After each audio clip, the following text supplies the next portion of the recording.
Cheryl. That's why I connected you two on this show. Yes, thank you. Okay. Here we go. I'm going live because we have less than a minute. Okay. So when the music, okay.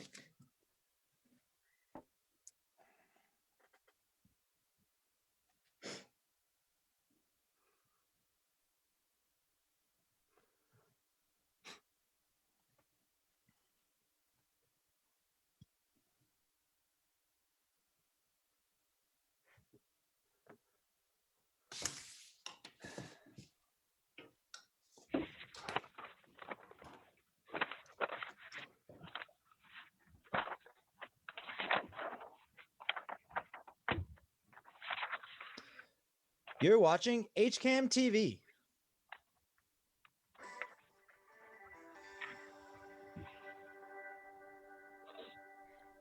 Good morning and welcome back to Keep Moving with the Senior Center. I'm Amy Beck, the Director of Senior Services, and I have Ashley Shaheen with me today. She's the Assistant Director at the Senior Center. And we have a great program lined up for you today. We are very excited to have you call in if you have anything to ask, if you'd like to say hi to people, if you'd like to give just a shout out to things that we're doing. We'd love to have you call in. The number is 508-435-7887. But we do have Connor Deegan with us this morning, who's the clerk in Hopkinton, and we'd love to have him he has something to say to you all. So Connor, take it away. Hi, Amy and Ashley. Thank you so much for inviting me on the show today. So as many of you know, with all the craziness that's going on, we're trying to really push for people to vote by mail so that they can protect themselves from potential exposure to the COVID-19 virus. So it's a really simple process.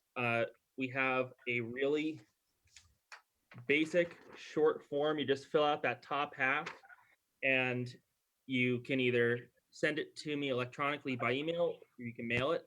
If for some reason you don't have access to a printer, then it's as simple as you just give me a call, shoot me an email, and I'll print it out and mail it to you. I just want to make sure you have access to this and can get it done. We have to mail it, so relying on the Postal Service can sometimes be a little slow. So that's why I just asked that everyone who's even thinking about it and concerned maybe they might not want to go physically to the polls on election day, then just place the order for it now, put the application in now, and that way we'll be able to send the ballot right as they are printed. And worst case, if things start to get better, you can always decide if you want to come in if you haven't sent in your ballot. But this is at least your safety net. Well, and I have to say, I've already done mine. So I'm trying to get my family to finish filling out theirs and mail them in. And, you know, it is an easy way to do it. So thanks, Connor. That's great. And if you have any questions about it, you can give Connor a call. But we also have the information posted on our Facebook and our website as well. And I know it's on the town website. Yep. And one of the things that I know a lot of people have concerns about too is some people ask about, you know, the safety and the protection of their vote in this manner. But if a lot of us have used, whether we've been out of town or we've had kids go off to school, we've used absentee ballots. We've seen how it works to vote by mail before. And I can tell you that any ballot that's ever come in, it's secured and it gets checked in, it gets checked out just like every other person going to vote at the polls.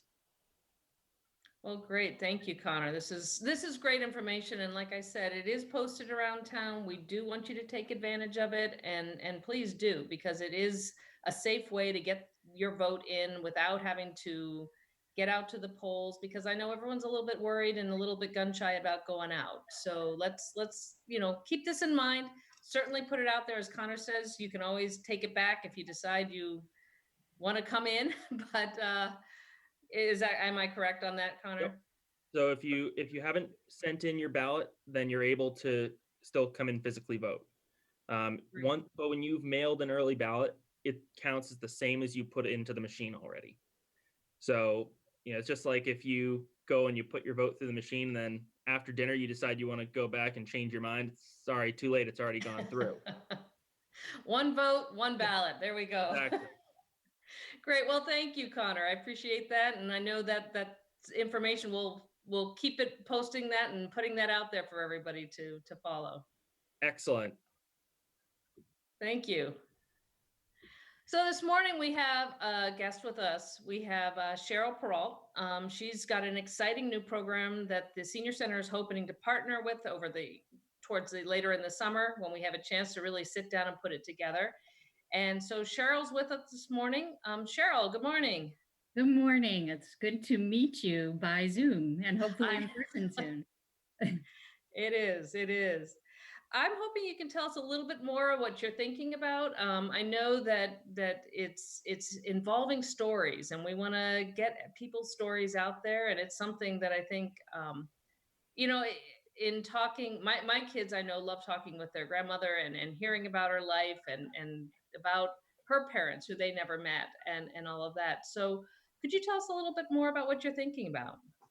Yes, and my first contact person with the love of stories was my great grandmother, who lived to be 102, and I learned a great deal from her, and she was very important in my life as one of the care providers in my young days. Also, so I have held on to the importance of stories ever since. I became involved with hospice and doing life review stories with people over at UMass Medical Center. I saw the great importance of sharing our stories, not only at the end of our life, but throughout our life for our own practice of appreciating the whole of our life and sharing our wisdom with others. And so I then partnered with HCAM TV and proposed that we do a similar thing I was doing with life review work and just interviewing folks in town about their life stories. The program is called Meet Your Neighbor. The idea is for me to interview folks in Hopkinton or friends of Hopkinton, ask them about their life experiences, observations, the passions they have, the wisdom they have to share, and offer that in a 26-minute capsule, which I've been doing for a number of years. And it's been my great pleasure with Mike Tarosian on camera. And more recently, with the onset of this pandemic and watching what is happening to a lot of our elder population in the world due to the virus, seeing how we are losing many, and thinking about all the different ways that we can grow and learn from this as a world, that we really need to think about how important the work of being elders is in our world, and of sharing wisdom and stories that we really need. We need a great deal of wisdom stories in our world currently that I think we're lacking. And so the idea was get started with this and invite seniors in our town to be interviewed as part of the Meet Your Neighbor program and to hear from them their life stories and experience of their resilience, of their advising for us, as well as their passions. You know, Meet Your Neighbor, we've had people teach juggling or play piano or lift weights or show me how to paint. And those are things that really like to tap into for folks we would interview with the senior people. Well, and I think it's interesting. One thing I enjoy is hearing the stories of seniors who have lived in Hopkinton their entire lives and what they've seen, even in the changes in the community from, 12 in a graduating class to 300 and whatever we have nowadays. And I think, it's fascinating to see the changes, and some they'll feel are good or bad. I mean, and that's okay. And it's their story, their feelings about what's happening around them, and I think it's so important to capture that. And I think this is a great idea. Yes, I'm very excited about going forward with it and partnering with you at the Senior Center. And and putting a call out for folks who are interested in doing an interview, whether it's Zoom, if we continue in that format, or we can use a mic on camera individually, and talking to people about their life and the stories they have to share. Because what I've learned is everybody has important stories from their life. And our understanding of one another grows, and we expand as a civilization of people when we learn and listen to one another. And I've seen this with all ages of people, and I am really eager to tap into folks at the senior center. And I am included in the senior segment. I've been taking some classes in exercise, I will say. Excellent. A beginning senior maybe, but I have worked with people of all ages. I interviewed Sterling Hager with Mike, who was part of the community, and he had so many interesting stories to share. I think we did actually 3 interviews with him until when he was close to the end of his life, and that part of one of them was actually shared at his memorial service, which was very special to see. Wow. Beautiful. Well, and I know we've done a program with the veterans as well. Over the years, we've captured with HCAM a lot of the veterans in town who've been able to share their stories. And I think, this is just kind of an extension, but not just one segment. It's we'd love to hear from all seniors, and everyone does have a story. Mm-hmm. Yeah, absolutely. Yeah. Cheryl, a real quick question here. Hi. Once you have the finished interview, do you report it back to the families that you have interviewed the senior of, just so they can see it as well? I know it would probably be live or somewhere in the cloud for people to access, but I think, being interviewed, a lot of different perspectives may come out that family members didn't know about their mom or dad or grandmother or grandfather, whatever the relation is. Yes. Well, in the past, what I did was meet, doing life review, I would meet and write and take notes and do a written document for families to keep as a memoir and legacy. What I do with Meet Your Neighbor is on film with Mike Tarosian so far. And what we do is post the interviews. So you can see a number of past years' interviews. They're still on Meet Your Neighbor program. So they are kept in archives and family can have access to them. We've heard some really great stories about offering film on the internet for a distant family to hear and listen to and learn from their family members. So using TV is a very interesting and exciting way to share the stories that we have. And HCAM's been a big part of that. I think it's great that a big shout out to HCAM for being involved and wanting to share this with the community and to give back and have this record of it. I know that the library's been working on getting people's stories of even the pandemic and trying to archive that. And I think it's really neat that we're pulling together as a community to share this information to celebrate what's going on and record what people are feeling and what they've gone through. I've been interested in hearing the stories of people who, or seeing stories where someone's twin brother, I guess, passed away in the 18 pandemic, and they're still living through this and have stories about this. And I think it's kind of a fun thing to see what everyone's got. We all have a story right now, and we all have a very specific story and something to say about it, whether we're happy with it or not. I don't think many of us are happy with what's going on, but I mean, we certainly have something to share. Mm-hmm. So I think Cheryl, just one other question to ask you. Some people may be shy about sharing their story or feel as though they don't have anything to share. What would you say to folks who feel that way? Yeah,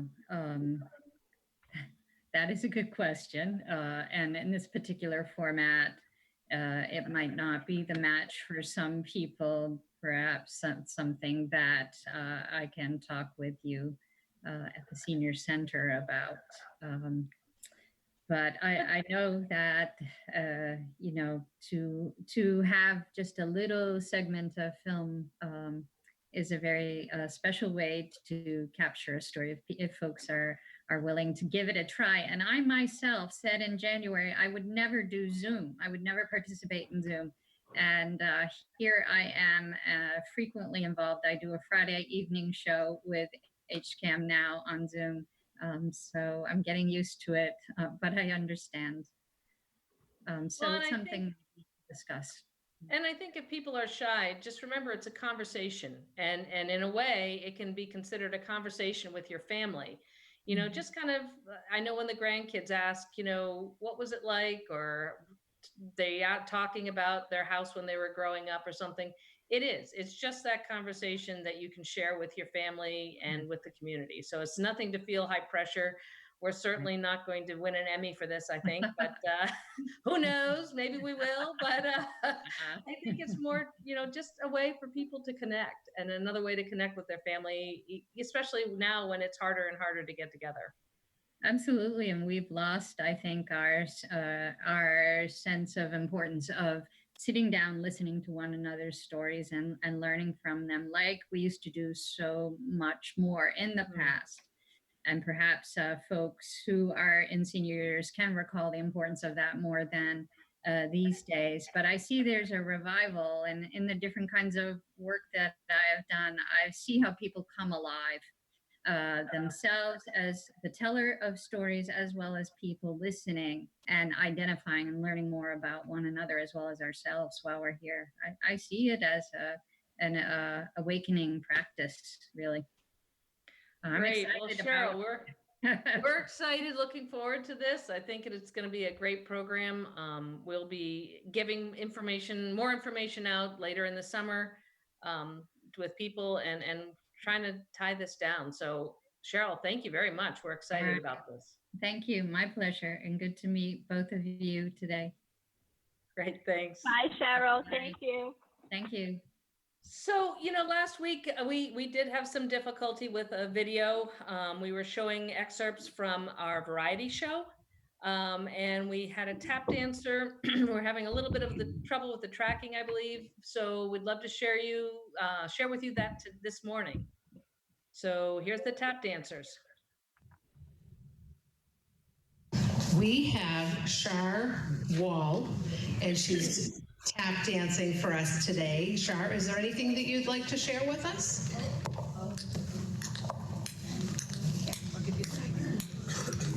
I just want to say I really enjoy coming to the senior center and dancing for you.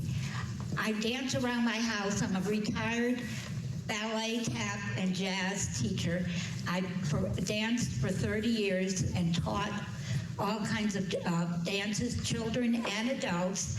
And I haven't danced in at least 2 decades, but I dance around my house. I love music, and as soon as the music goes on, I am inspired and I move around. So why not come to the senior center and put a smile on people's faces?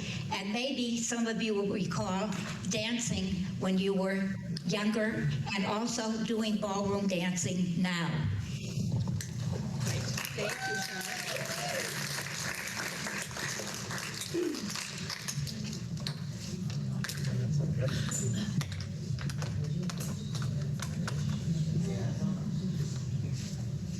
Hold on a sec.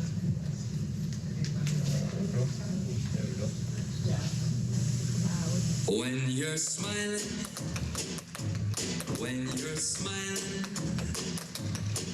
the whole world, it smiles with you.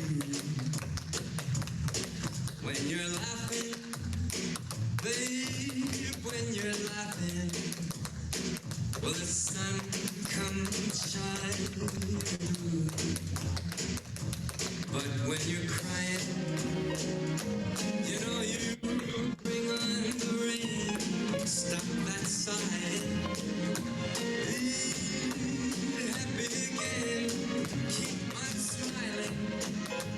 'Cause when you're smiling, the whole world smiles with you.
say, Ashley, I know you're a dancer, but Okay, so Ashley, I know you're a dancer, but I know I don't move like that. So more power to her.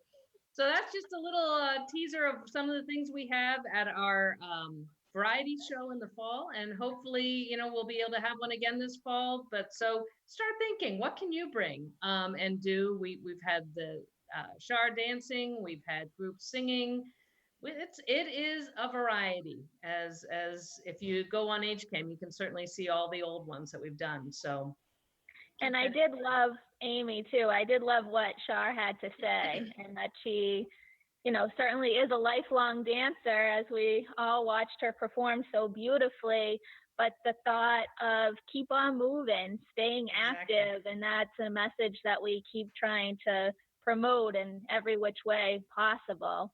And we do have several virtual fitness classes currently happening right now, and I certainly encourage you who are watching at home to give us a call if you're curious about what we have being offered, or if you have questions about how to Zoom in and participate in some of the fitness offerings.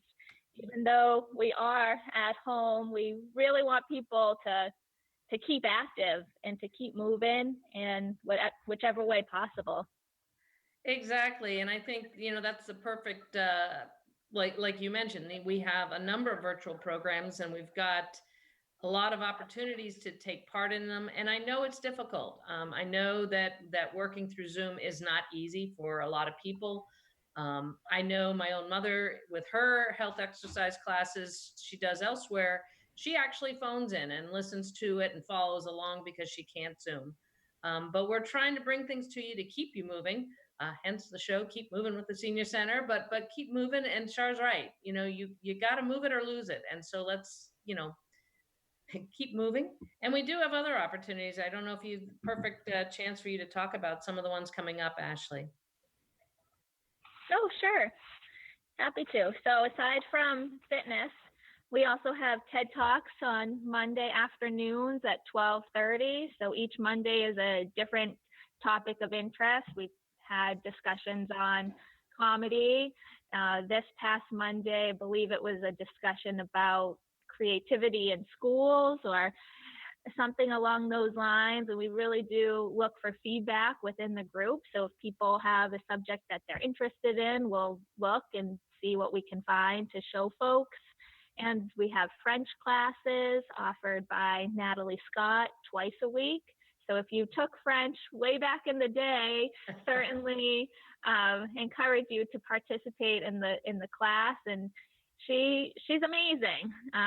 She's traveled all over the place. She's originally from Belgium, and she puts a lot of effort into the class. And I know folks really enjoy it, and they even have homework that they have to complete after class. So staying engaged even while you're not in the classroom per se. And then on Wednesday, Lisa Dion, Lisa Deneen, our receptionist, leads a very friendly coffee hour where folks can call in, see each other, chat, catch up, and a variety of other programs. We are working now on the June, July newsletter. So if you have a program or an idea in mind, please call us and let us know what's on your mind, what you'd like to see included in the upcoming schedule. June, July seems like a far way off, but it's certainly coming quicker than we all realize. And we just love to hear from you. I think there's a number here today if people want to phone into the conversation. Right. If you want to call in today, the number is 508-435-7887. We'd love to hear from you. And I think the important thing to note is while we are closed, while the building may be closed and we're asking people to stay home and stay safe, there's still ways to connect. I've done the coffee hour, and let me tell you, when you get 17, 18 people on and you're able to see your friends again and talk to them and wave at them, it feels great. And so, try to connect with us. If you're having difficulty, we have staff who can help you. And we also on Fridays have a volunteer who will, over the phone, talk you through how to connect into these programs. And so if you're having difficulty and you want to get in, let us know. We'll try to get you there as best we can. So, but I know, one thing as we were heading towards summer and getting out, I know yesterday was a beautiful day. I needed to get out for a walk and there was nothing better. I'm hoping we start getting some more sunshine. I know we may be in for some rain coming up and the weather doesn't want to cooperate. But one of the big things that we are reminding people is you need to wear a mask when you're out. You need to take a mask with you. And we have a short little video we want to share from you to you from the Department of Health regarding masks and what they are. So keep an eye out.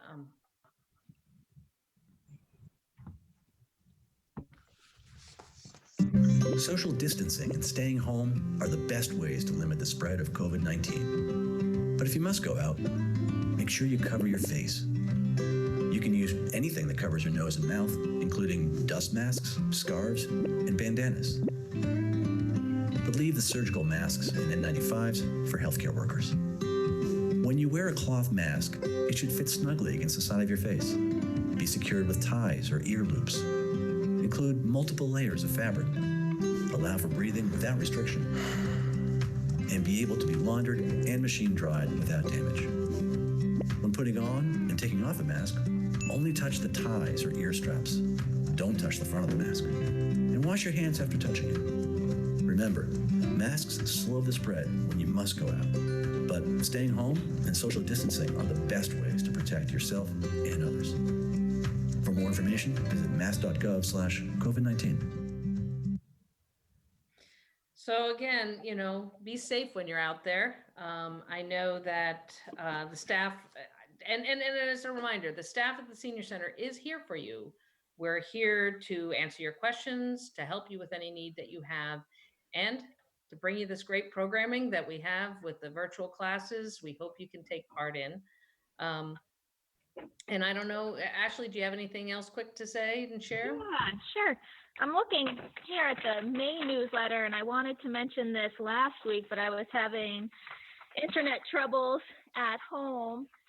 I want to point out that the Historical Society included a few trivia questions on page 3 of the newsletter.